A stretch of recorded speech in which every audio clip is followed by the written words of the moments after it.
good to be alive in this land of ours. Good to drive in this land of ours.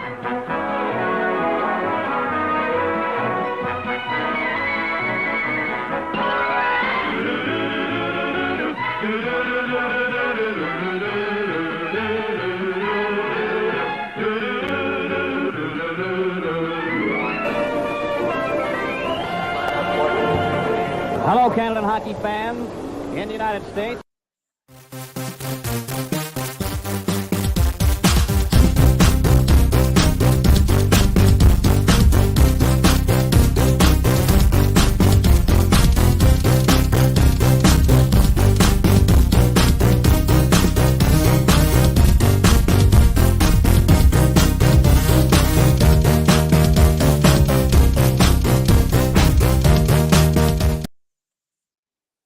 Well, welcome everybody to Hockey Time Machine for another week, and we're looking forward to getting all our friends together. I just have to say it sure is good to be home again. Thank you for that. I'm going to do a little revisionist history. Well, it's not even revisionist, but it's a little bit of history that I want to talk about too. On April 13th, Hockey Time Machine celebrated its second anniversary. Now, if I remember correctly, the beginning was very humble.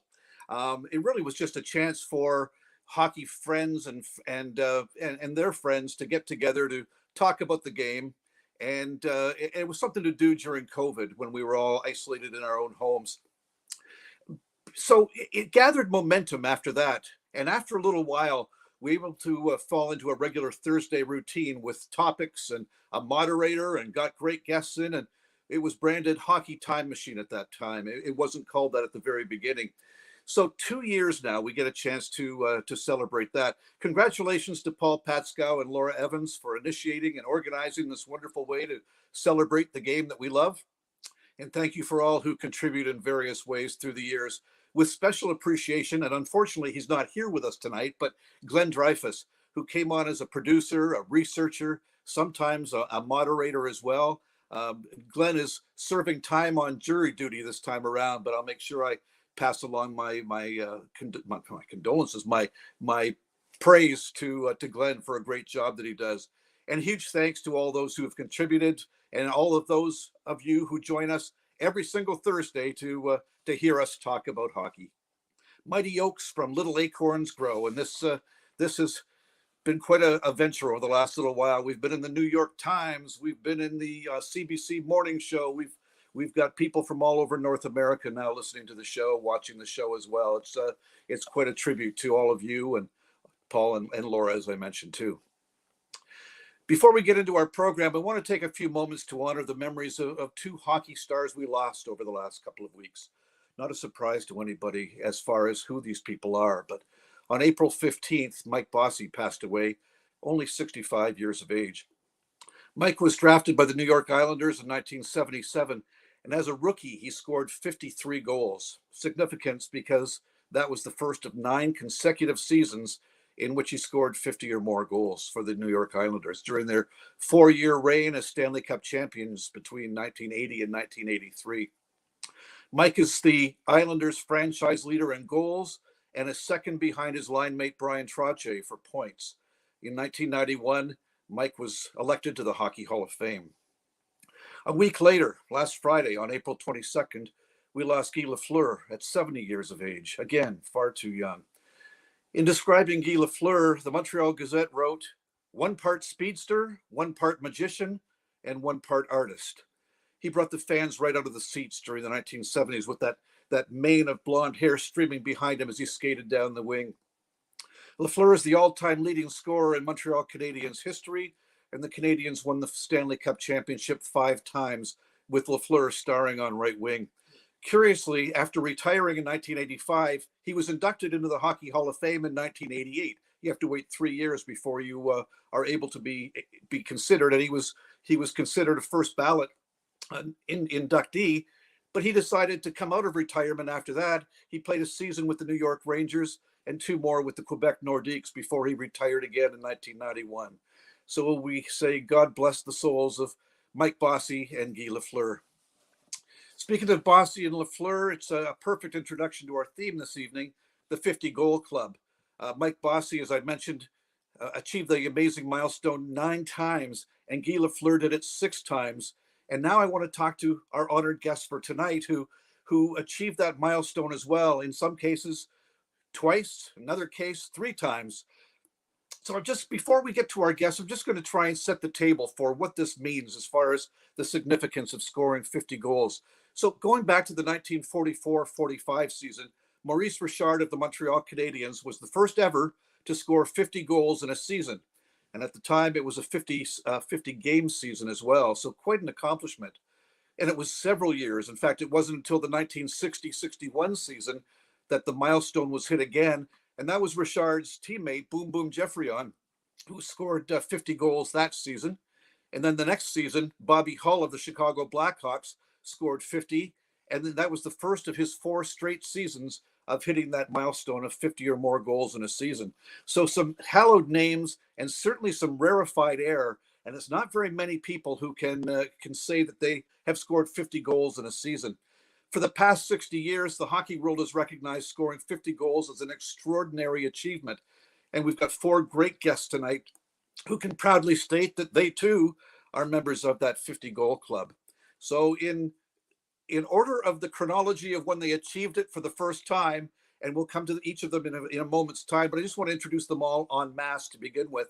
Danny Gere, who scored 50 goals with the Buffalo Sabres in 1975-76, and then he achieved it again in 1979-80.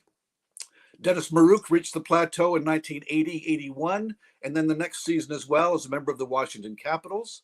Rick Vaive hit 50 or more goals in a season in 3 consecutive seasons with the Toronto Maple Leafs, 1981-82, 1982-83, and again in 1983-84. And then Gary Lehman had his milestone season in 89-90, and he was also doing that with the Toronto Maple Leafs. So we welcome all of our good friends here and really look forward to digging in and finding a little bit more about the season, the team, the accolades, the pressure, all the things that go with joining the 50 Goal Club. So as I mentioned, I'm going to start off with you, Danny, if that's all right. You're coming to us from Florida. Great to have you here, a longtime friend of Hockey Time Machine and of mine personally too. Uh-oh. I hope that's not my wife coming at me. Jeez.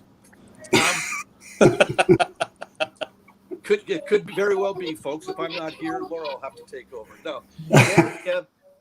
In the 1975-76 season, here you are with the Buffalo Sabres. They're fairly new to the NHL at that point, but they were actually looking pretty good. And you had, of course, had the Rick Martin, Gilbert Perreault, and Rene Robert line as well. That season, Rick Martin needed 1 goal. He'd already hit the 50-goal plateau before. You at that point had 47 goals, and yet you were the one who achieved the milestone that particular season. In fact, April 4th, 1976, you're at home in Buffalo at the Odd. You're playing against Toronto, and Gord McRae is in goal. And in the third period, at the 12:01 mark of the period, you score 50 goals in your 50th goal of the season. Danny, take us back to that season and tell us about that game, the play itself, and just what you were feeling at the time. Well, thanks, Kevin.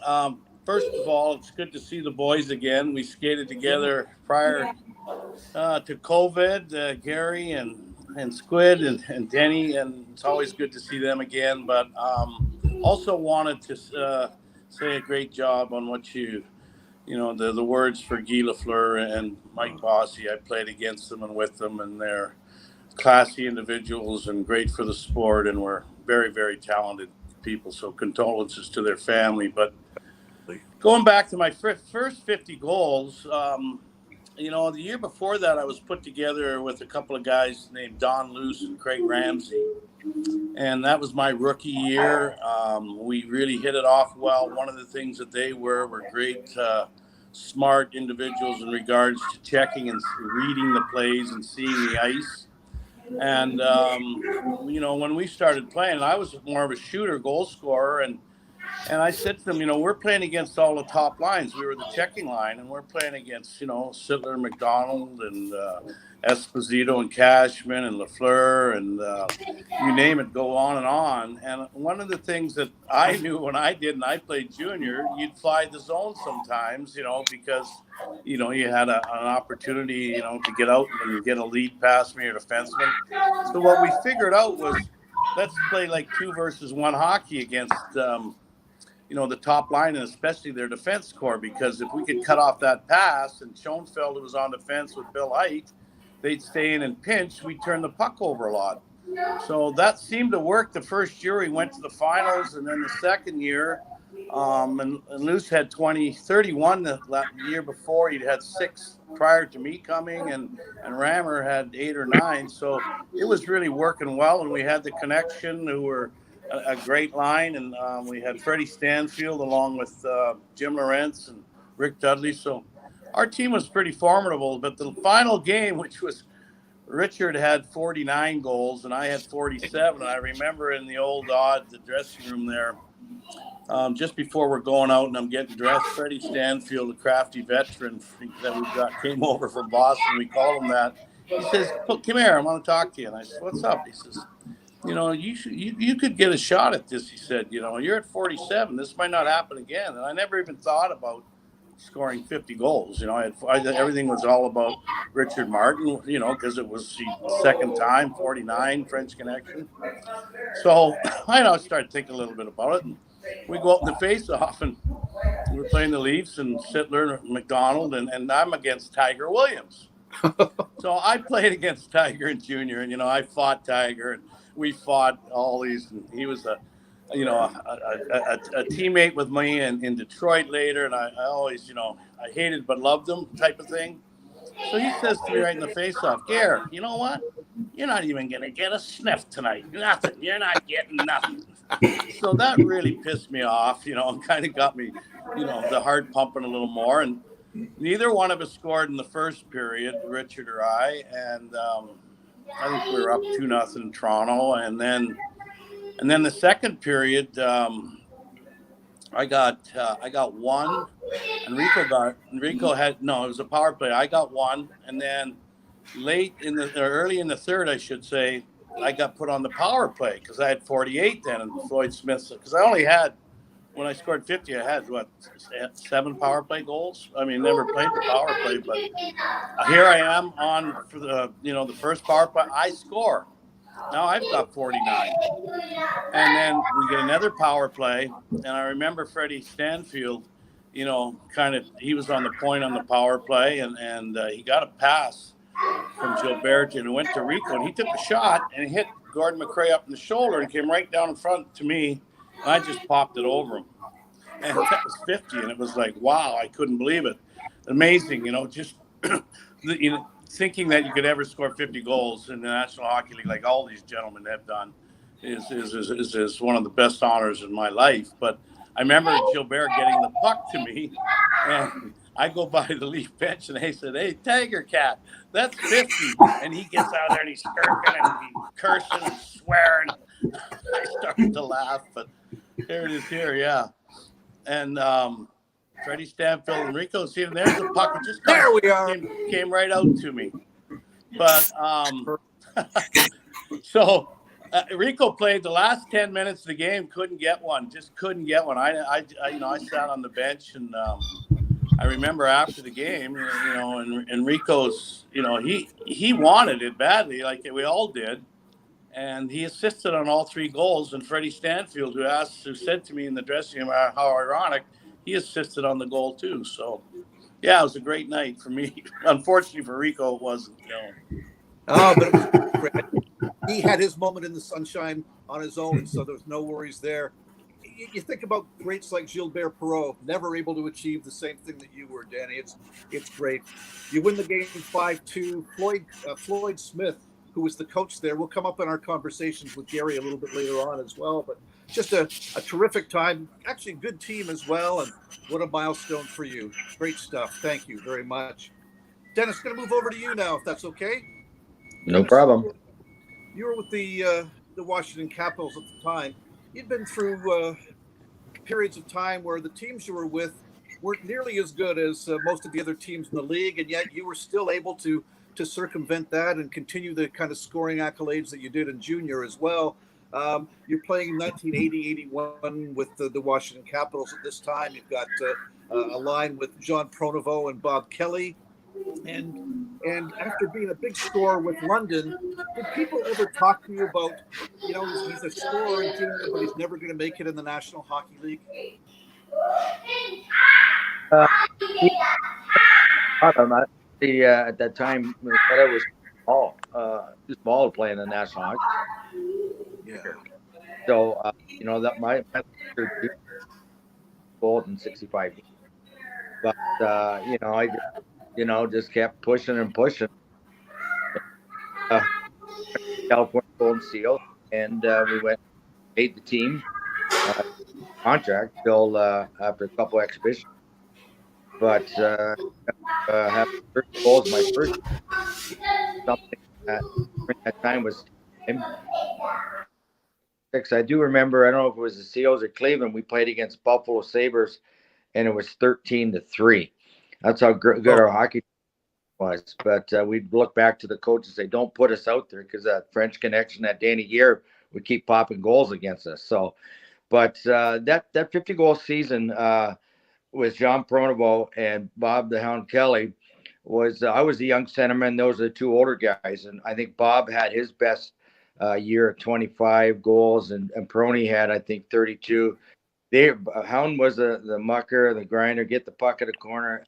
Prony and I were the ones that made some plays, and we could both score. So that's how I ended up getting the score goals. You got to have help from your teammates, your line mates. You can't do it yourself. And I think the last game when I got my 50, I had a hat trick that night. So it was kind of rewarding there. And it's just one of those things when you play with guys that look for you. They knew that I could score goals, so they. Prony would look for me and set me up, or Howney would do that. And that's just the way it was. It was kind of a fun time for me to play with that were experienced and mature in the game. And I was still young. So, and then of course the next year, I don't know if you would talk about that. The year I had the 60-goal season with Ryan Walter and Chris Valentine. We went 8 games without a goal. So, you have to really compliment your line mates when you have great years like that you can't do yourself. There's no doubt about it. Yeah. So that let me just go back to the 80-81 season again. You go into the final game of the season with 47 goals. You're playing the Detroit Red Wings. In net is Larry Lazinski. You score 3 goals. You're third in the third period. Larry Lazinski doesn't play another game in the NHL after that. You're a goalie killer, Dennis Maruk. A goalie killer. There you go. But you get the 50 goals that year, and as you mentioned, you came back the next season and came back with 60 at that time. Gary Green was your coach that season. Gary Green was as young, if not younger, than most of the players on the team. Can you tell me his impact on the Capitals and for you specifically, Dennis? Well, he tried to, work with each player, try to figure out the player's weaknesses. And, my game was, defensively, I was just told to go score goals and not worry so much about the back end. We'll have the other guys do that. And so Gary Green said that he was going to make me a better all-around player. And that was a compliment for Gary. That it really helped me out because I was a minus player, even though I scored a lot of goals. And that's just the way it was. So Gary really picked away at guys, and of course he didn't have a lot of great hockey players to work with. But what he had was he tried to make every individual a better player. He looked at their weakness and tried to make them strong. Very good, excellent, Dennis. Thank you, Rick. Going to move across to you, if that's all right. First of all, a terrific book that you put out called Catch-22, and actually Dennis had a great book as well. We'll talk about that a little bit later. But Catch-22 chronicled a lot of your successes and a few of your challenges as well. But I'm going to talk about some great successes right now. You score your 50th goal against the St. Louis Blues. Mike Liut is in net. You get an assist from a guy who played a great deal with you, both in Vancouver and in Toronto, Bill Derlago. Let me just step back to Vancouver for a second. The Toronto Maple Leafs were in some disarray at that time, as you certainly know, but our guests probably can tell you as well that there was the whole Darryl Sittler situation where Punch Imlach was systematically disassembling the team, and so through trades of Daryl's former teammates and his good friends.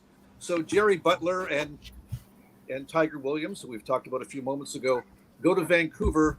You and Bill Derlego come to Toronto. Tell us about your feeling about the trade, first of all, Rick, before we get into the actual successes.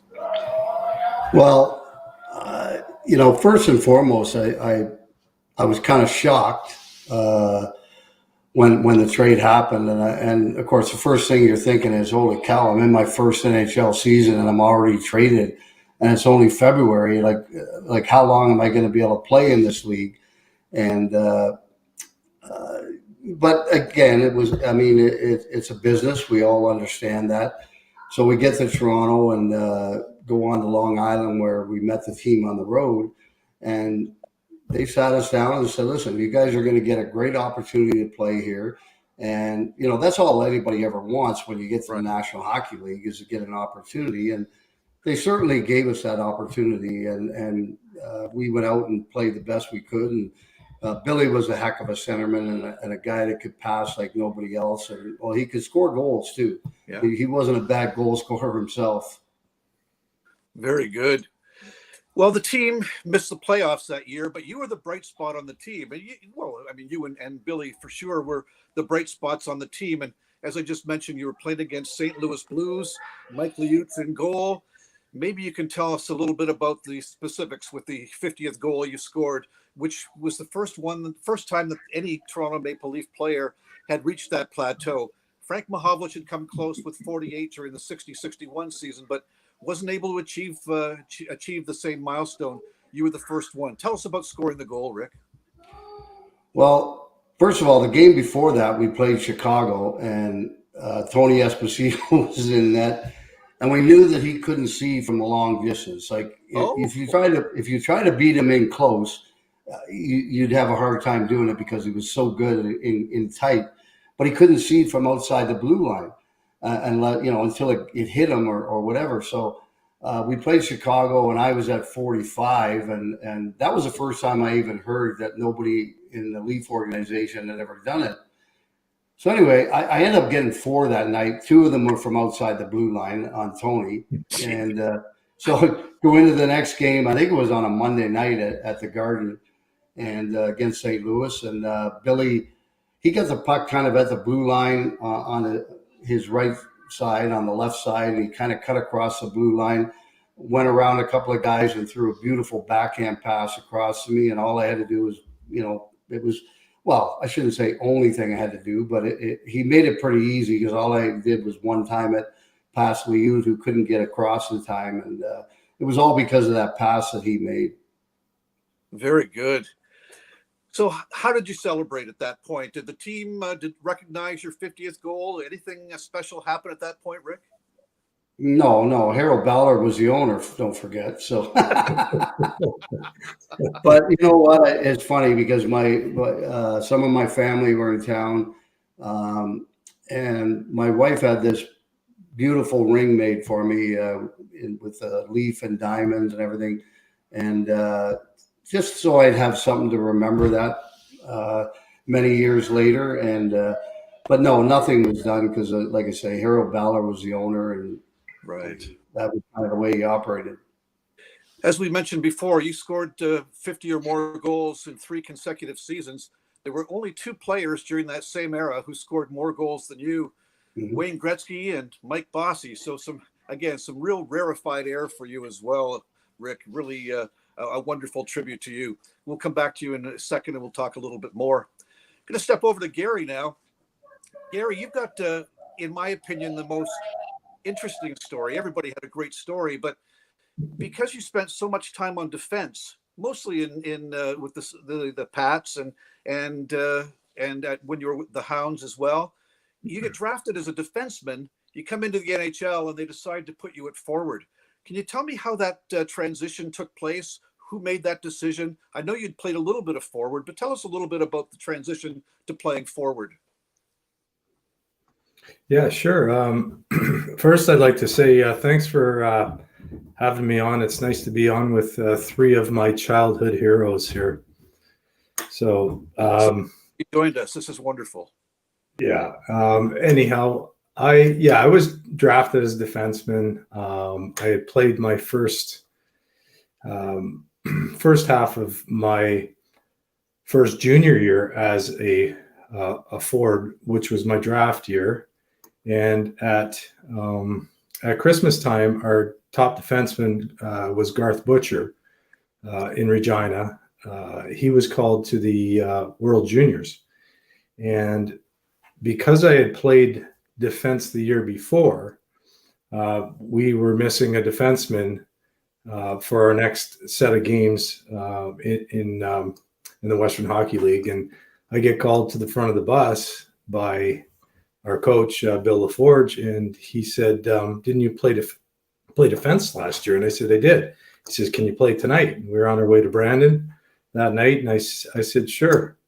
And I ended up scoring 3 goals, 2 assists, and he said, "You're a blanking defenseman."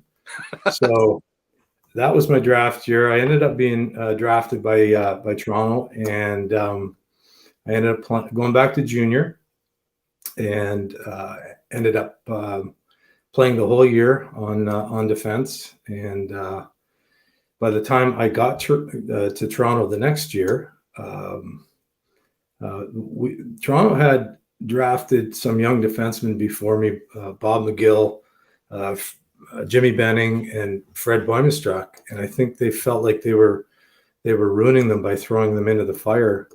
So for me, I just kind of sat there for a few years and kind of bided my time playing defense. They didn't want to ruin me, I guess. But then we had a coaching change my third year, and it was John Brophy came in, and I had played a few games for Brophy the previous year in the minors, and he had put me on the wing, and I was scoring with St. Catharines. And at the beginning of training camp, when he got there, he said, "If I make you a forward, can you get me 20 goals?" And so I said, "If you play me," and he did. He put me with it was Wendell's rookie year, and Russ Courtnall were there, and we all played at Notre Dame, and he made the line, and I ended up scoring 21 goals for him that year. Fantastic. Before your big season, well, they all were big seasons, but before your milestone season, you'd had back-to-back 30-goal seasons. And then you come into the 1989-90 season, and it was an interesting conclusion to the season. From what I understand, you were about at 46 goals at the time and went without a goal for several games. And you had a sore hand, too. And so the prospects of hitting 50 were looking like they were going to be a challenge. Can you talk about the end of that season and then about scoring that 50th goal against the New York Islanders, Gary? Yeah, sure. It was actually, I was stuck at 42 goals. I got into a fight with Adam Creighton, and I hit him on the bridge of his helmet, and I got to the penalty box, and I was squeezing my hand together, and every second or third time my tendon would slide between my knuckles, and I thought, I'm done. Oh. And so, back then you just kind of bit the bullet and played, and you didn't want to lose your spot. And so for the next few games, I could barely hold my stick, but I played, and didn't score for 6 games. And one day after practice, we were on our way to New York to play the next night. Floyd Smith, who was our general manager, who was a big fan, and he came over to me before we left practice, and we were on our way to the airport, and he said, "Hey, what's going on? How you doing?" I said, "Fine." He says, "What's going on?" I said, "What do you mean?" He says, "We haven't scored in a few games, 6 games." I said, "Well, I can't really hold my stick. I couldn't hold my stick. It was getting better for sure. But I wanted to make sure that, the tendon wasn't going to continue to do what it was going to do. So I was basically definitely not 100%, but, I could barely, really squeeze the stick. And he said to me, he goes, "What's the matter?" And then I told him, I said, "I got in a fight and I heard it." And this is our general manager. And it's 6 games later. He didn't even know. Oh, geez. And he goes, "Listen," he says, "we got guys to fight. I don't want you to be fighting." He said, you got a chance to do something not many guys get a chance to do. And I swear, I said, "What do you mean?" He goes, "You have a chance to score 50 goals. And to that point, I really hadn't been thinking about it. Everything was going well. I was playing a lot, playing in good situations on the power play with really good line mates, and then so it was really the first time I started to really think about it. And I actually went to my line mates and jokingly said, "Listen, guys, all passes come here from now on." And they were like, "What are you talking about?" Anyhow, I told them the story about Smitty coming over, and I ended up getting 2 the next night and was sort of back on pace. And it was a great feat. And there you go. You're watching what I do best is stay out of the corners. Let the 2 other guys go in the corners and get the puck. Great goal. Wonderful, Thanks. wonderful. March 28th, 1990 against Mark Fitzpatrick of the Islanders. Let's watch it again. Yeah, I was going top shelf and it went 5 hole. So, but they don't need to know that. That was where you were aiming all along. You're perfect. Yeah. Very good. Oh, that's great. And it was great to have those particular players on the ice. Obviously, my line mates who were a huge part of it. Ed Olchuk, I still think to this day is a very underrated player. I thought, he wasn't the greatest skater, but he'd get there. He had great vision. So being on a line, playing with players that can see the ice is a huge advantage. He was an excellent passer, and obviously he could shoot himself. And Ozzy was also underrated. He led the Detroit Red Wings his rookie year in scoring, and most people look at him like he's a defensive-minded guy. But I was kind of encouraged. I kind of went out of my way to have him play a little bit more offensively because he could really shoot the puck too. And if everybody's a threat on your line, then everybody's going to do better. And obviously the puck should go to the right guy in the right situation. And yeah, they were great to play with. Fantastic.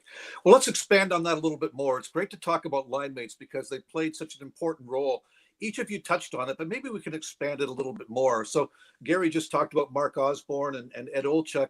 Let me just go back to Danny Gere. You were on a checking line back in Buffalo with a couple of great hockey players you mentioned too. Can you expand on that a little bit more, Danny?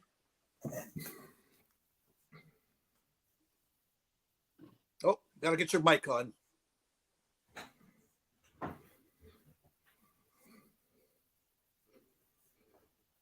Or the volume. Yeah. Need to get that mic on, Danny, and maybe Laura can help you out as well. Why don't I skip over? We'll come back to you in just a moment. Dennis, you mentioned your line mates as well, and the role they played. Can you tell us just a little bit more about that line and how instrumental they were in your reaching your milestone? Well, there was definitely, as I said earlier, the line mates are really helpful because sometimes you have to have you can't have the 3 the same players. You got to have a mixture. One's as Gary said, he was hiding in the slot and getting that shot up. I mean, Bob Kelly was a corner man and he fought hard for the puck and all that. And then Peroni was there, so we just tried to make some plays and capitalize on the other. But as I say, that you have to have different characters and players. Left wingers could be a goal scorer, centerman could be a goal scorer, and right winger could be more of a hitter, checker part. And then the year that the next year that followed up with Ryan Walter, who came in, and Chris Valentine, we stayed together. We were together all year. I think at one time we went 8 games without scoring a goal. And Brian Murray kept us together. We just kept fighting, and we just couldn't score. And then next thing you know, bing, bang, bang, and they all went in. But But Chris Valentine had great hands. Didn't have a lot of speed, but he was really, really great hands. And Ryan, of course, everybody knows Ryan Walter, how strong he was coming out of the Western Junior. He was a big hitter, and he could shoot and make plays. He was really strong, aggressive, and he got the puck for us a lot. And we were together on a power play as well. And so we ended up getting a lot of goals out of that 60. I think I had 20, and Chris had 18, and Ryan had 17. So we were together, and that really makes a big difference too when you're on the power play. Very good, excellent. Rick, you talked about Builder Lego, but who was the other player on your line? Well, I had a lot of different left wingers. John Anderson was there at the start, but I pretty much split the 3 50-goal seasons. Billy and Danny Daou kind of split those seasons as my centerman, and then Pat Hickey was my original left winger when I got to Toronto. Then they put John Anderson with Billy and I, and then we had a bunch of different left wingers over the years. But like, you don't do it, like Dennis said, you don't do it with the help of your line mates, without the help of your line mates. And I had great guys to play with that played hard, and we had a lot of fun together. And I think that was the key, is that we enjoyed being around each other. We were good friends, and I think that was probably the key to it all, was the fact that we had that fun together, and then we took that onto the ice and did the same thing on the ice. And there was times maybe where we had a little bit too much fun, but you know. No way. It was the 80s. Come on, Rick. Jeez. Let me go back Can of worms. Can of worms. A little more about your line mates and how they accomplished or helped you accomplish your milestone seasons as well. Danny, can you? I'm sorry. Can you hear me now? Yeah, there we go, Danny. Perfect. No, I just echo what Dennis said and Rick. The thing is it's chemistry. It's when you find chemistry with line mates, and you're like brothers, and it just, you go one way and you seem to read what they're going to do next. And that's what I had with Luce and Rams. Donnie and Craig were great friends, still great friends, and we just hit it off together, and played for about 6-7 years together. And then when I scored my second 50, when I led the league with Charlie Simmer and Blaine Stout, and in 79-80, I played with Tony McKegney, who was an up and coming big, strong, left winger, and Derek Smith. And Smitty and I lived together and roomed together, so we bonded very well. And we had a lot of fun, and that's when Roger Nielsen was our coach. He was the best coach I ever had. In that regard, he put me on the power play.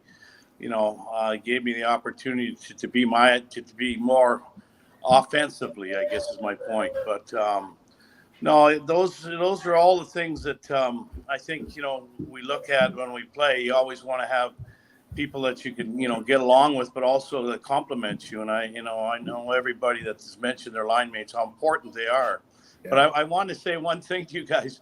I mentioned to you earlier, and I want to let the people know today, I happen to be fortunate enough to golf with an old friend, Phil Esposito. So I told Phil I was coming on the show tonight, and I said, who's on? And he says, well, give my best to everybody. Those are all great 50-goal scorers and 60-goal scorers. And I said, yeah, but you scored 76, I said, one year, and led the league for a long time. And I said, when you scored it, was it just like it was happening? Everything was just flowing and, going in the net with your teammates and line mates?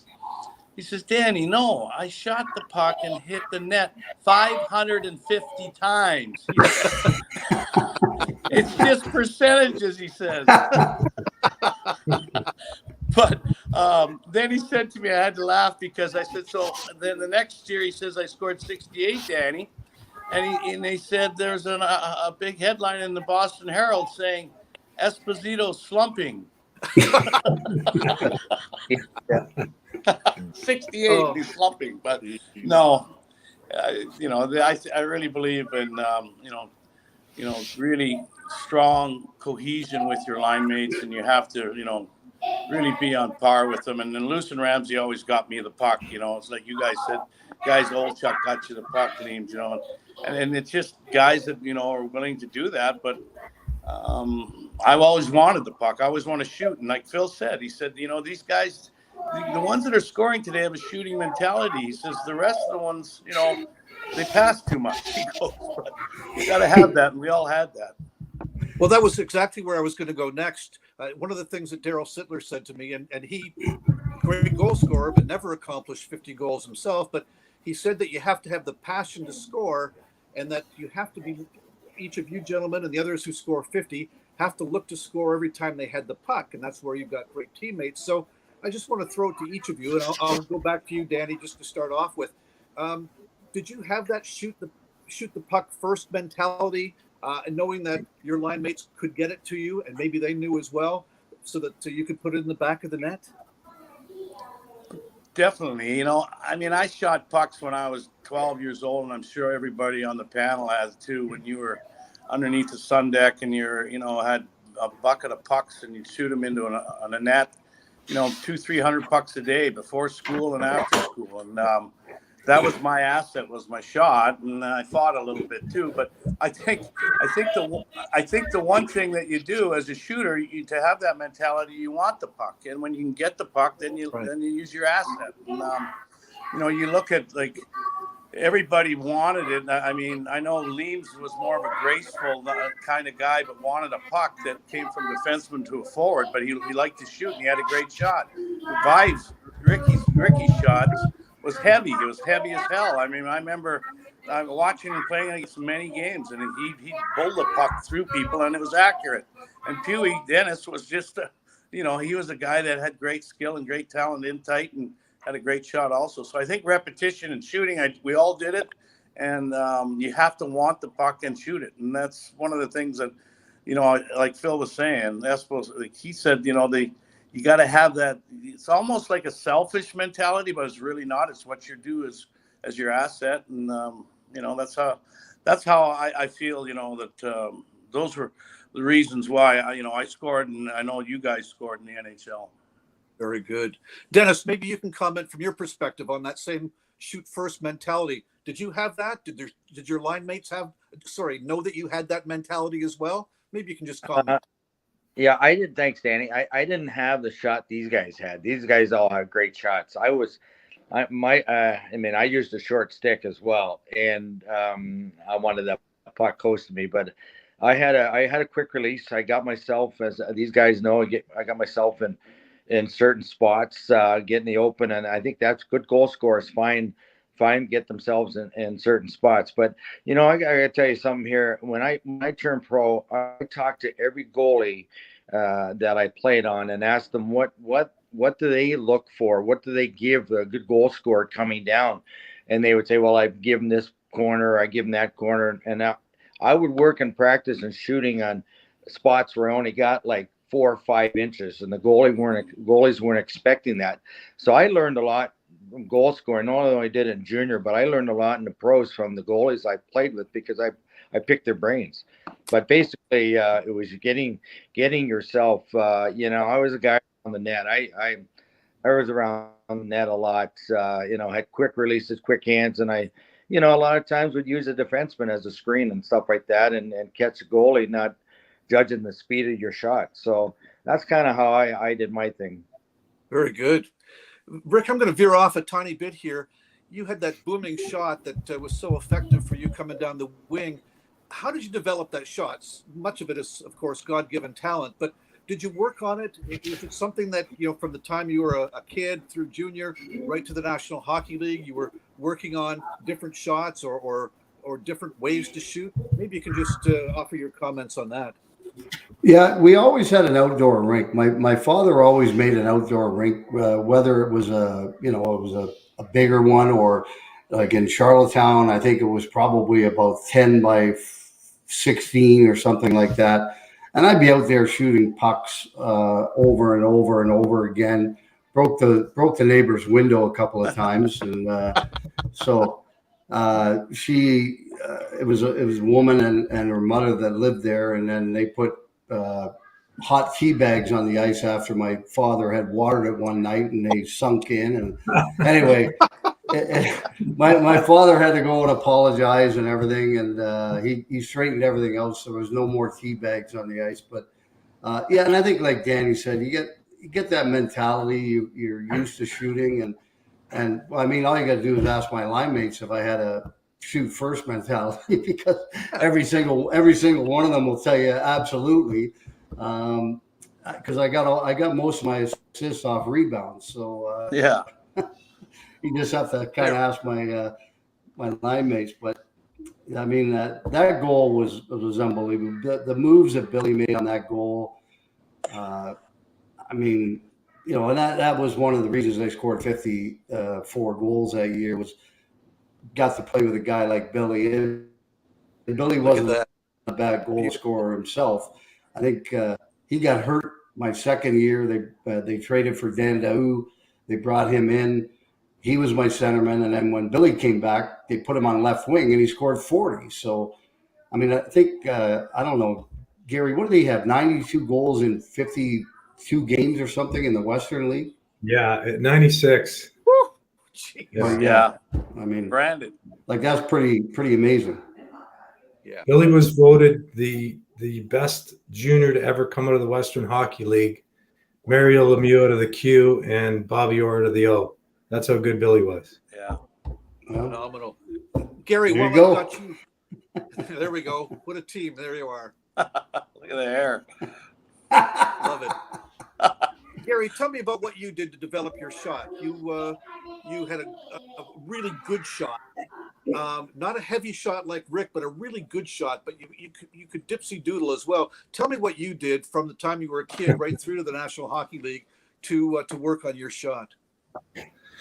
Well, when I was a kid, I would be outside shooting balls and pucks against the wall. We lived in a building in North York, and it was really the first place I could kind of hone my skill. I just loved to be outside, loved to play hockey, loved to play other sports, but you know, if you were by yourself, the only thing to do is shoot it against the wall, you know, the ball or the puck, and it would come back to you or whatever. But yeah, right from a young age, I loved to shoot it. But even more so, I loved to be a playmaker. And I didn't have that shoot first mentality unless I was the player that is in the best position. Then I knew right away I better be shooting. But I love to set guys up. I love to move the puck. I love to jump into the open space. I used to love to go where the puck used to be, because really nobody's going to be there. And I thought a lot of opportunity came that way. Just kind of on a bit of a fun fact, back in, I forget exactly what year it was, but we're stretching before practice at Maple Leaf Gardens. And it was the first time that they set up the skills competition for the All-Star game.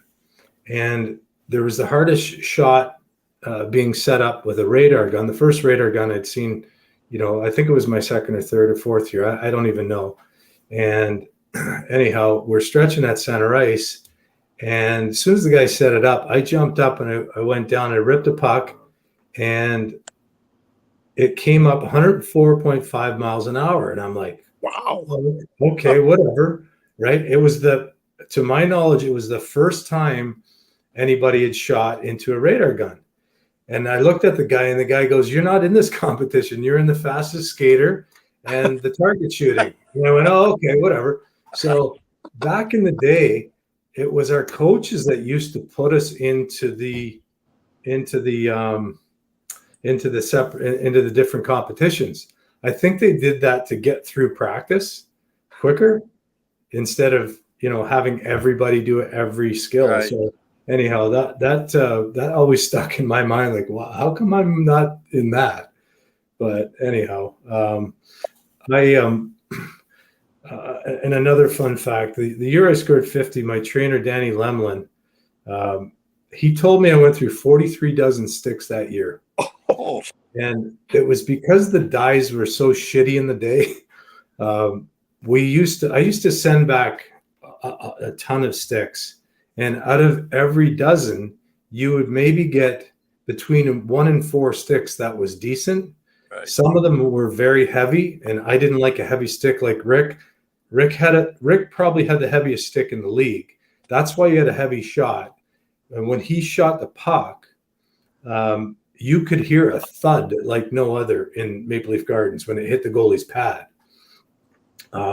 Me, on the other hand, I was looking through all those sticks for light sticks. I like to pass quick. I like to shoot quick. For me, it was about getting it away quick, surprise of element to the goalie. Anyhow, and another thing about, Kevin, you talk a lot about Ricky's, coming down the wing and letting that heavy shot go. There weren't any players that took more of a beating in front of the net to score goals than Rick Vive. And that is, and Danny Gere was like that. Dennis was like that. I even ventured to go into those areas once in a while myself. I actually, to be honest, I liked, it wasn't a safe atmosphere, but I scored a lot of goals in Chicago. But I used to play against, their left side was Al Secord, Dirk Graham, and you guys are going to have to help me with this. Another left winger, tough as nail, Kurt Fraser. Oh, yeah. Fraser. And on D, they had Ben Wilson. Right. They had Cochran at one point. They had, they had a couple other monkeys back there. And I just knew that I was going to get a scoring chance when I played against these guys. But man, the possibility of getting murdered was at a high rate back then. So, a lot of goals were scored in front of the net in the slot. But you took a beating to do it. Jeez. So during the season where you first scored your 50 goals, let me go back to Danny this time around. When did you realize that 50 goals was in your sights, that it was possible? Did it come fairly early in the season when things were clicking, or did it come a little bit later on when someone had to remind you? Our line was just scoring and our team was winning. The year before we went to the finals, and I was just having fun playing in the National Hockey League.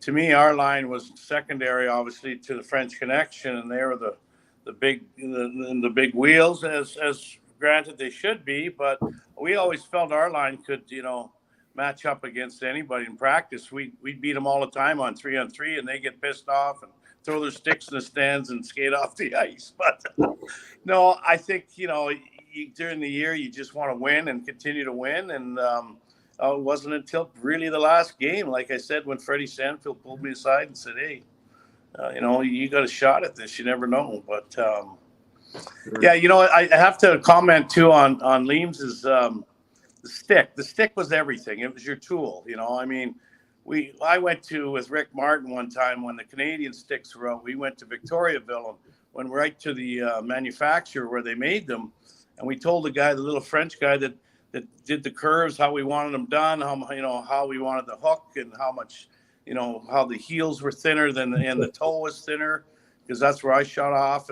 And then the stick that I used to like a lot and I really liked was the PMP 5030, the Sherwoods. And it was like you said, Liam, they'd send you a dozen, and I can't believe you went through that many dozen sticks. We'd only get like 2 dozen maybe till Christmas. So, Buffalo, they were cheap. I had to take the dozen. It was like Christmas when I got them, and I'd test them right in the stick room, and I'd send 4 back, and then I'd put 4 for practice, a P on it, and then the other 4 for games, and that's how I used them. I used them for games, and then I knew I could always get 4 more coming back from Sherwood, but the stick was everything to me. The hook, the feel, the lightness, how whippy it could be. You just knew what you liked. Yeah, very good. Dennis, over to you. Two-pronged question here. So when did you realize that you could possibly hit that 50 goal milestone, but also talk about the sticks that you used during the season? During the year that when Bob Hound Kelly and Jean-Paul and myself, we were in a line right off the bat. Gary went through different lines and all that, and then all of a sudden he found, put three of us together one game, and we had a good night, and he kept us together. So, as the season went on, you're scoring, a couple goals one game and then one the next, and then you miss a few games scoring, come back in, score a couple goals, and then another one. They start adding up, and they start looking at, how many games you got maybe left, and there's a possibility of getting, you look at 30 goals, and then, geez, well, I'll get 30, maybe if I push a little harder, maybe I'll get 40, and we'll see how it goes. And that's what happened when I end up getting, I think, a hat trick the last game, and I had 47, and it just, did I try to get 50? Of course, you look at it and you say, well, maybe I can. If I get a chance, I'll try and score. So that's what happened. And of course, I had some nice plays from my line mates to set me up, and ended up getting 50. So it was a great season. But using the sticks, I remember using you really didn't get a lot of good sticks. I used the Canadians, the Titans. Let's see what else. The Sherwoods, a bunch of other sticks that. But the Sherwoods are the best. But the only thing we had to use was a torch, because the curves are not exactly what you wanted. So you would use the torch, soften up the fiberglass in the blade, and then put them under the door, and then bend them a little, and then see if you got the right curve, and then run it under cold water, and so that would harden the wood right there. Okay, and there you go. Next thing you know, but they would break easier because you would melt the fiberglass on the wood. But of course, the tape helped it. But other than that, that's why the sticks didn't last that long. Very good. What about Rick, the rasp? We've gone around the horn here. Let's ask you about the sticks you used, but also when you realized during your first 50-goal season, when you realized that you could hit that milestone. I think I went the first 30 games, and I think I had 10 goals in the first 30 games. And I was always typically a slow starter. And then I caught fire, obviously, and I think I had 44 in the last 50 games. But my sticks were fine. I mean, I'd get a dozen of those great big Titans, and those suckers didn't break. So, I mean, I could use – I remember I used one stick for 10 straight games plus all the practices in between. Jeez. And, I mean, that's how good those things were. Well, I shouldn't say good. They were good for me, but they were big and heavy and thick. But those blades on those Titans were excellent. They had that fiberglass kind of on the bottom, and you couldn't curve them. Otherwise, they just melt. So like Gary said, I would get a dozen, and I probably would send 4 out of 12 back and keep 8, probably every dozen that I got. Very good. You talked about the way the team did not reward you at the time. Gary, I'm going to slide over to you and ask you about how the Leafs rewarded you once you hit your 50-goal mark, if they did at all. Yeah, that's a great question. That year I just signed a contract, a 3-year deal at 2+1. So back in the day, there used to be option years. And I had just signed a new contract, and one of my bonuses was if I scored 50, I would get a $50,000 bonus plus a $50,000 raise. So I think because Harold was probably pissed that he had to pay me that money, they gave me this trophy, and I've got it here, and I'm going to try and show you guys. I'm going to try and show you this. And there it is there, okay? And it's the one in the front, and it's one of those, like it's like fake wood, and it's got it's all plastic. Oh no. And I wish the lighting was better because the dust on it's a joke. But the one in behind it that's nicer was when I played Bantam hockey, I was the MTHL Player of the Month, and it's a nicer trophy than scoring 50 goals in Toronto. So I just thought maybe the fans would like to know that, because for a long time I've really haven't talked about it, but I think they deserve to know. And So yeah, so that's what I got. So did you get the raise? Oh, I got the raise. Yeah, And the yeah. bonus? Yeah, I got the bonus. I got the raise, and I think that's why I got this piece of junk behind me too. There was no, that's a typical Harold right there. Yeah. there was no ceremony or anything. So when I scored my first 50th, I got $5,000 bonus. How about you guys? Oh, geez. I didn't have a bonus because I was on my first contract. I was on my initial contract, and nobody, going in to sign your contract, your first contract in the National Hockey League, you're not thinking about scoring 50 goals. Yeah. And I was in the third year of that contract, so I didn't have a bonus. So, Kevin, I don't know if I haven't read Rick's book or anything yet, but there's a great story about, and I think it was my second year. I was in Toronto, and Ricky had just scored 50 for the third straight year, and we're getting on a junket, and we had to wait for Harold to have a little squirt on the front tire because he was superstitious, had to piss on the front tire, and then he had to be the first guy in the plane. So we wait for him. He gets on the plane, and then Ricky gets on next, and I'm right behind Rick. And Harold sat in the front row. So that morning, the morning after Rick scored 50 for the third straight time, in the paper it read, Vive scores 50 for the third straight year. And then under that it said, looks like Ballard's going to have to loosen his purse strings. So while we're waiting for Harold to put his overhead bag in, because he sat in the front row, Ricky was standing about not even 2 feet from him with his beautiful fur coat on. And I had my chin on his fur coat, just kind of, it was nice and soft. And Harold turned to Ricky and he's right there. And he goes, if you think you're getting it, oh, sorry, it was his, it was Ricky's contract year. So it said, looks like Harold has to loosen his purse strings. And he turns to Ricky and he goes, if you think you're getting another effing dime out of me, you're crazy. And sat down. That's when I learned early in my career when I was like there. Oh God. Yeah, that did happen. I remember that. And I remember us going to the back of the plane and just laughing about it. And but that was Harold. Yeah, that was Harold. That was the way he wanted to come across to the players. Like, don't ask me for more money. I'll tell you what you're worth. Because the funniest Harold Ballard story I have, and it was the year that Freischer, Inachek, Duras, a bunch of the Czech guys came over. So we're halfway through the season and we're not having a good year.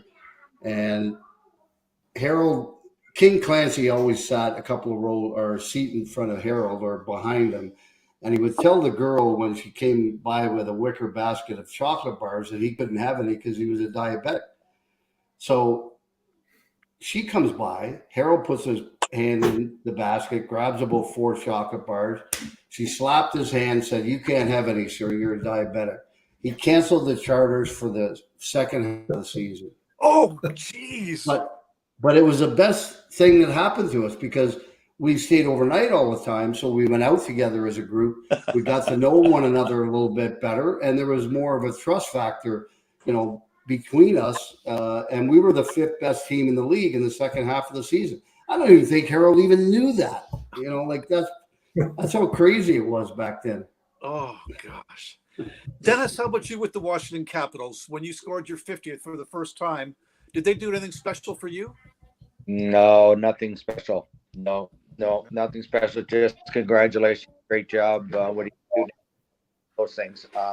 Did have a small bonus and I did renew my contract season.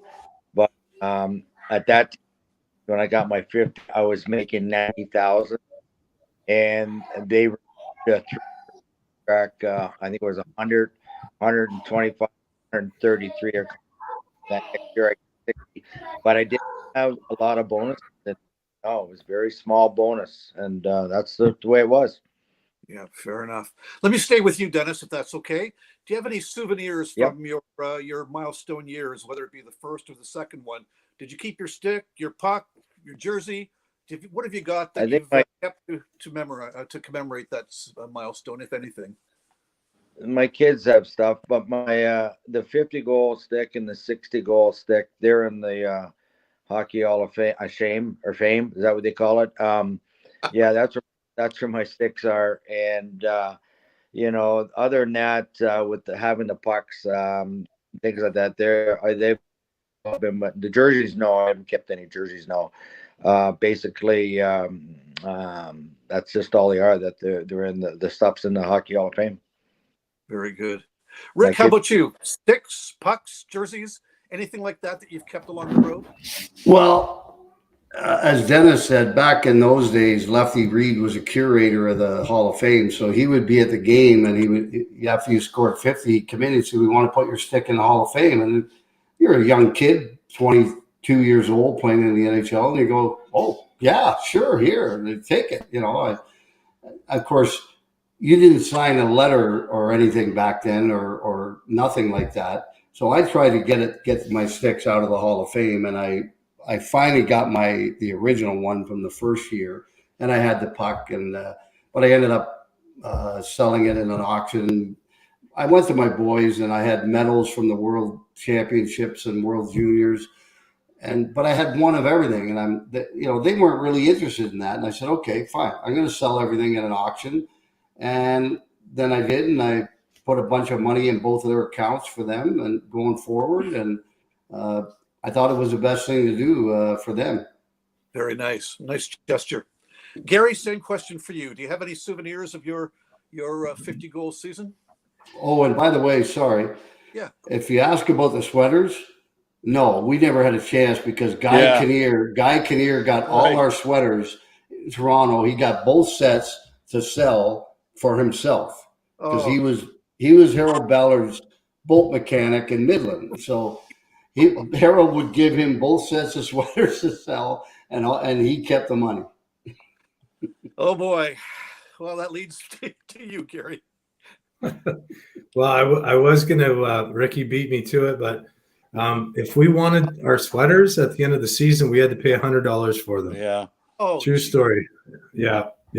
And anyhow, I have all three. To be honest, I gave my dad had turned 50 exactly a month before I scored my 50th, and I gave him my 50-goal puck. I got it mounted in a nice frame and all that, and it said, to my dad on his 50th, my 50th. So that was a nice piece to give to my dad, and I have my one of my 43 dozen sticks here right now with me. Very good. That's a nice gesture for your dad, especially when you think about what parents contribute to careers and things. Over to you, Danny, down in Florida. Danny Gere, tell us about what you've got from your 50-goal seasons, if anything. Well, pretty much similar to what these guys said. No jersey. Pucks went off at an auction, and the sticks were in the Hall of Fame, like Rick said. And they sat there in storage for, 15 years. I went up there to try to look at them sometime and couldn't get in to see them shown to my kids. So I talked to Ronnie Ellis, who accommodated me in getting them back. And now my girls have them, yeah. Ah, very nice. Very nice. And then there's you, Dennis. And how about you and your milestone sticks and souvenirs? Yeah, as I said earlier, they're in the Hall of Fame, and I certainly would like to get them. I maybe should contact Ron Ellis and give it to my two grandkids that are playing hockey in Minneapolis. So I think it'd be really nice to have it. Just so you know, Ronnie's now retired and living just outside of Belleville. Maybe I can help you out, and we'll talk to each of you guys separately and see what we can do from there. So Thanks. I just want to wrap things up as far as your own careers. What was the pressure like to repeat after having your milestone seasons. Danny, let's start with you and talk about the pressure again, if anything, to repeat and continue to repeat. Well, it was for me. It was, you know, I went after I scored my 50th in my second year. I was invited to the Canada Cup in 1976, and I was very honored to be on one of the best teams I've ever, or maybe have ever been assembled. There's 18 Hall of Famers on it, and I was the youngest player, and I played with Bobby Hull and Marcel Dion, and first couple games, and then my back was bothering me, and it just happened to be that they took me out, and I didn't recover from the back injury the next year. I'd only played 25 games, and it was really, I thought it was going to be a serious problem, and I only had 10 goals or 12 goals, I think, my third year, and then I went to number doctors and so forth and so on, but eventually I just, you know, worked it out and came back and, you know, scored 40 the next year or whatever it was, and then a few years later 56. But yeah, no, it was, you know, it was an honor, like I said, to score and be in the group of 50 goal scorers. But to do it again was a great accomplishment. But for Rick to do it 3 times and for Denny to score 60, I mean, and for Gary Lehman, who was a defenseman, it's amazing. So kudos to all you guys. Very good. Dennis, you had those back-to-back seasons of 50 plus, 60 and 60 goals. Tell us about the pressure that was on you after scoring the 60 that second season. Well, after the 60, yeah, I mean, it was kind of surprising because Bobby Carpenter was with us, and I think at that time Brian Murray was trying to decide if he was going to play me a lot or play Bobby Carpenter a lot, because Bobby ended up getting 52. So they ended up putting me on left wing, and Doug Jarvis was the centerman, and Ken Houston was right winger. I ended up getting like 90 points as a left winger, but nowhere near the 60 goals. And then I met with the team after in the summer, and they said that they were going to put me back at center. And a week later, I got traded. So everything's going our business, right? So I ended up going to Minnesota. So and that was just a wonderful 6 years with Lou Nanny, who kept paying me and wouldn't play me. So there you go. Oh no, Rick, you did it 3 seasons in a row. The pressure must have been immense to make it 4. Tell us about that situation. To be quite honest with you, I didn't feel a whole lot of pressure to do it. You know, the first year it happened, and you're the first player in the history of the franchise to do it. And for me, that was like, wow. I mean, this is incredible. You know, I just achieved something that no one has ever done before in this organization, which at the time was probably about 70 or 75 years old. And, but, you know, I mean, obviously everybody talks about it, the press and everything else. I honestly didn't feel any pressure.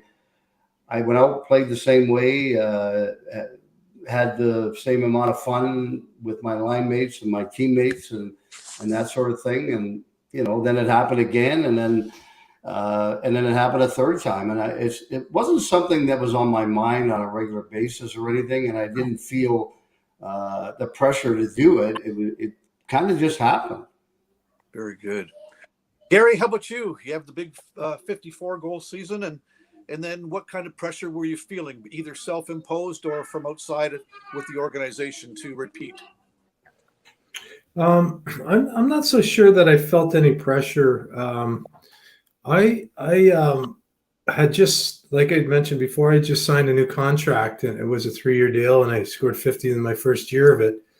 And there were other players around the league. That was the time when the teams were starting to pay their marquee players bigger money.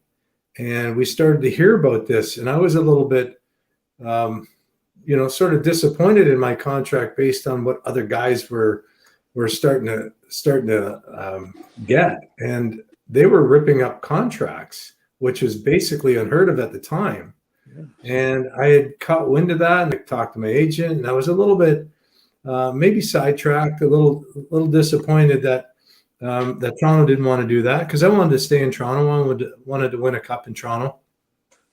But I got off to a bit of a slow start, I'd say, and I ended up separating my shoulder fairly early in the season, and that'll derail you from being able to repeat, most times. So for me, I was injured. I think I was out for about 9 weeks, and it's tough to recover from that. But I was pretty proud of the way I finished, and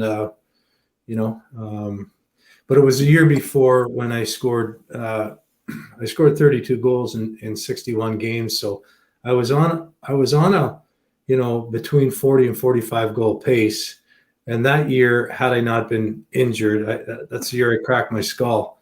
Right. That was probably my breakout year. That was my best year. I think my 50 goal season, believe it or not, was a byproduct of the condition I was in. But the year before, I'd been killing penalties and playing the power play and just in phenomenal shape. And I think that had a whole lot of contribution to why I scored and played so well. My conditioning was kind of off the charts back then. And so the next year it wasn't a big surprise to me. I didn't really think that I was playing as well as I played the year before, but I was still getting the opportunities, and I was playing a lot. It's never enough though. It's not an easy thing to do. So for Ricky to be able to have done that, and like I said earlier, he did it legitimately. He did it by taking a beating, and so did the other guys. So to be able to do it 3 times, that's quite an accomplishment. Yeah, for sure. Just going to talk hockey history very briefly. We know about the players who hit 50 just around your era as well. But what did you know about the history of the 50 goal scorers, the Maurice Richards, Boom Boom Geoffrions, the Bobby Hulls, etc., or did you know anything? Danny, how about you to start with? Well, when I grew up in Nelson, British Columbia, a little town, and I used to get the Weekend magazine, remember, back in Canada. Sure. And they'd always have pictures of hockey players in full page, like Andy Bathgate or, like you say, Boom Boom Geoffrion, George Armstrong. And I used to take these out and cut them out and put them around on my bedroom wall.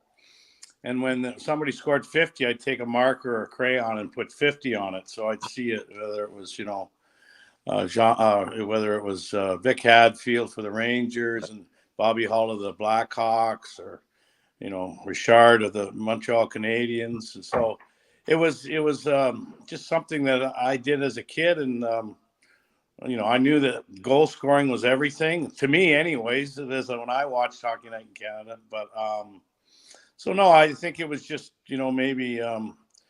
Something in the back of my mind that, if that was something to do, if you had the opportunity, or if that was what you felt your goal was, then you did as much as you could to try to get to that. But no, that's what I remember when I grew up. Nice.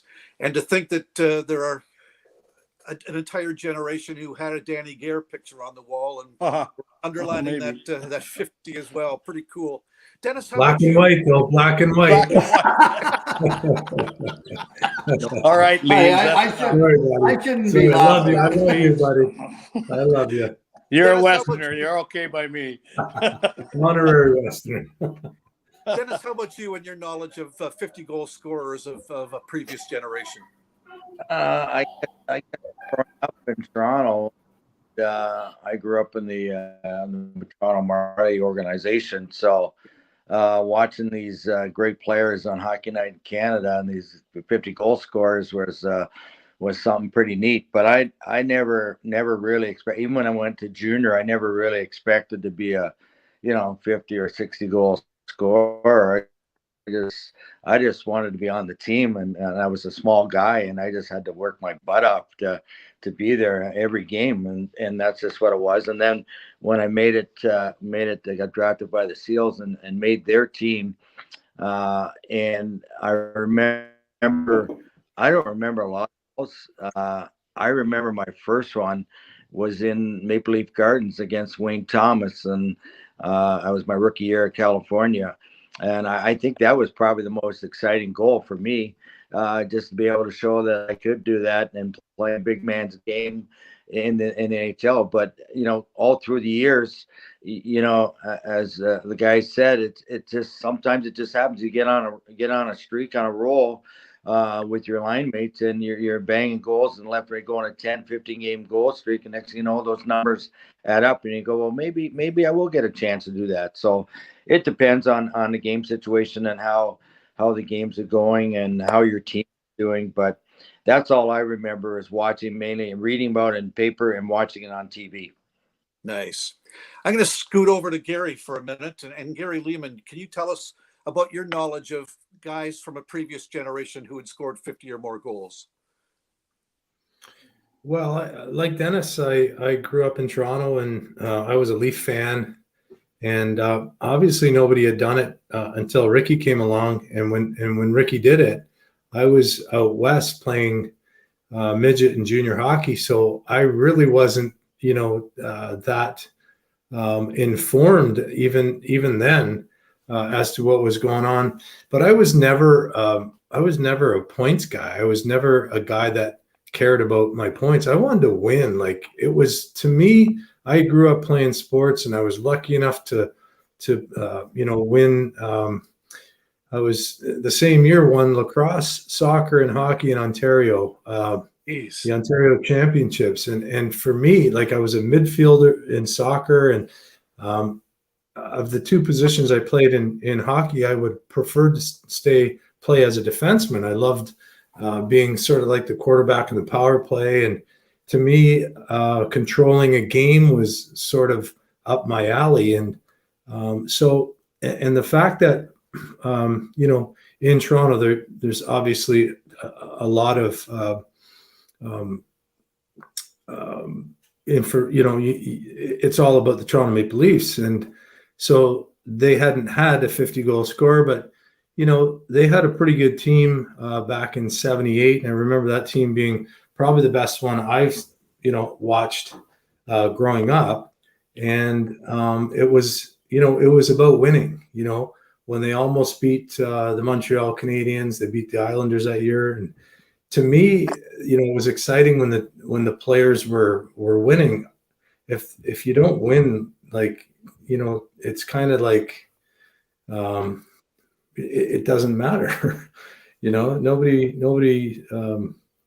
plays just to get points. You play because you want to win championships, and you want to do as good as you can do as a team. Very good. So Rick, over to you. And so what was your knowledge of the Rocket and Boom Boom and the Golden Jet and these guys who scored 50 goals in a generation before us all? Well, I pretty much knew about it because my father was from Gatineau, Quebec. Oh. And so he was a big Montreal fan. He made my mother into a Montreal fan. Of course, I couldn't be the same as them, so I had to be a Leaf fan. And but we would watch Hockey Night in Canada, but we were only allowed to watch the first period, and then we'd have to go to bed. But I remember my father every year when they handed out the Stanley Cup, he would wake me up to see them hand out the Stanley Cup. And for me, that was the biggest thing, was that seeing guys grab the cup and hold it over their head and everything. And so when you finally get to the National Hockey League, that's what you dream of. And that was my dream all along. And unfortunately, never got that opportunity in Toronto or Chicago. When I went to Buffalo, finally, we had a good team. We had a great coach in Rick Dudley, and but we still didn't get a chance to get to the finals. And so it was disappointing, like Gary said. I mean, you play to win, and I'm not going into the National Hockey League thinking about, okay, I'm going to score 50 goals 3 years in a row. No, that's not what I'm thinking about. And it was kind of disappointing those years in Toronto because we didn't win. And you're playing in probably one of the two biggest meccas of hockey in Toronto at Maple Leaf Gardens, and you don't get a chance to win, which was pretty disappointing. Yeah. So this season, 2021-22, at this point, we've got 4 50-goal scorers, 50 or more goal scorers. Austin Matthews for the first time, Leon Draisaitl for the second time, Chris Kreider for the first time, and Alex Ovechkin for the 9th time. So right now we've got these gentlemen all with 50 or more goals. Rick, you did a wonderful thing, I thought, being a mentor and handing the mantle over to Austin Matthews. It was really a wonderful thing to see, whether it be by photos or by the interviews that went on. Can you talk about the crop of 50 goal scorers and maybe specifically about Austin and your feeling about him now having passed your record and scoring 60 goals so far this season? Well, I guess that'll be it for him. He's not playing tomorrow night, but about scoring 60 goals this season.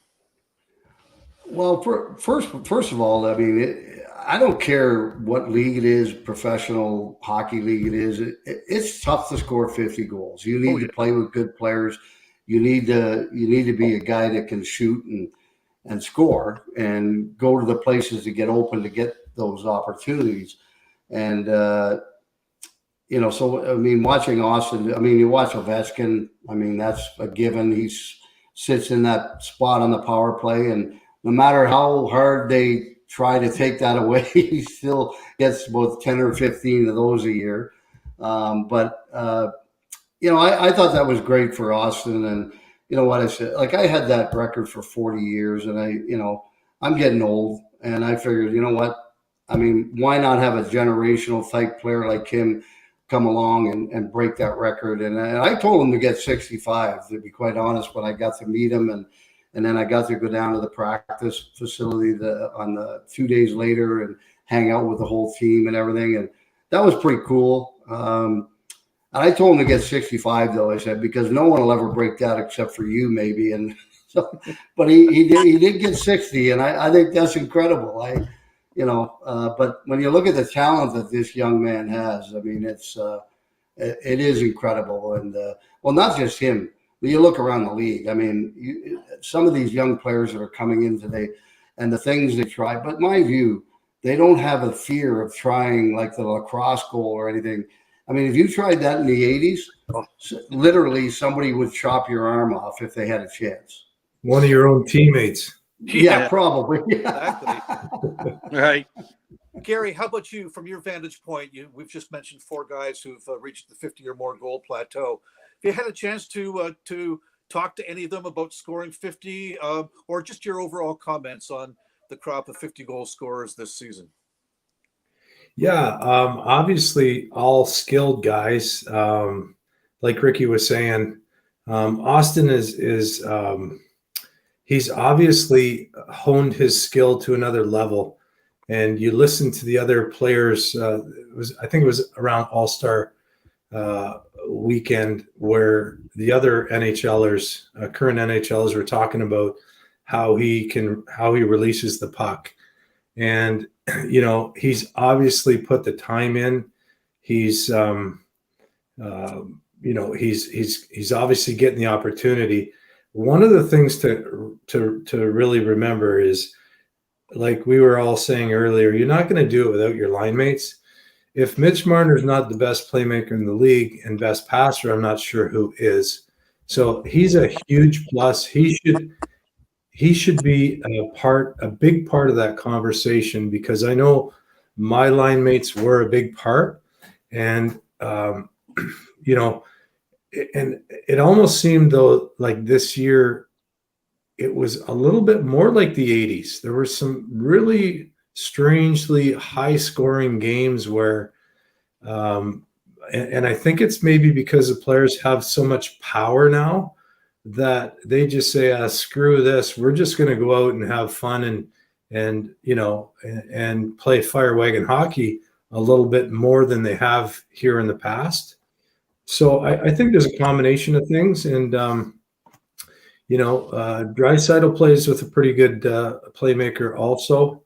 So, only the reigning MVP of a few years now. But these guys are, are all really good shooters. The formula hasn't changed. They're getting the opportunities. They're playing, they're getting the ice time, and they're playing on the power play, and they're playing with very good players. So, we weren't allowed to stay out in the power play more than a minute because they wanted to get 2 units out there. Now these guys are staying out for a minute 45, and the next lineup's picking up the pieces after that if they don't score. So it's if you like that kind of hockey in the regular season, then they want high scoring. But I really look forward to the playoffs when it becomes a bit more of a man's game, and you need everything to click. You need everything to work. You need your goaltending. You need to be able to play great defensively, and you have to score. And your specialty teams have to be as good as they were in the regular season, but it's very seldom that it happens. Very good. Danny, down to Florida with you, and any comments on our current 50-goal crop of players, or just the league in general at this point? I think guys pretty much said it. I think a big part of it is the skill level. We were skilled, but these guys just take it to another level, and they have more freedom too. I don't think that have to worry about going into Boston like we did, Squid and Danny, Cashman and Winsink and O'Reilly and Jonathan and so forth. And there were a few teams. Philly was another one that you had to worry about, and Islanders.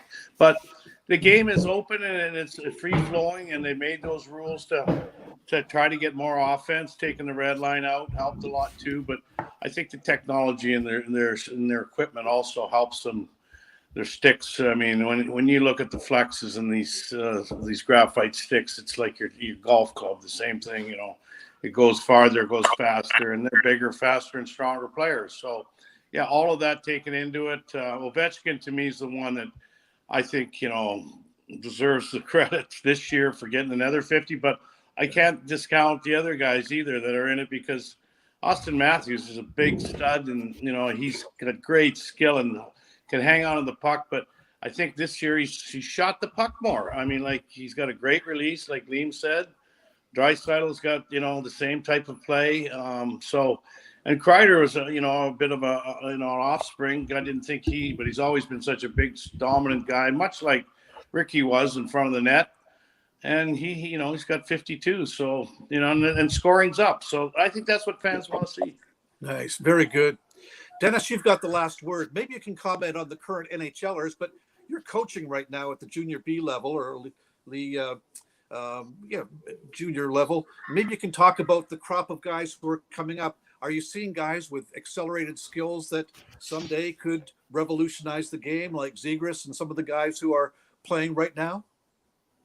Yeah, even at that age of juniors now, it's all speed and finesse and all that. But getting back to the goal scorers of today, the 50 goal scorers, and Gary couldn't have said any better about Marner.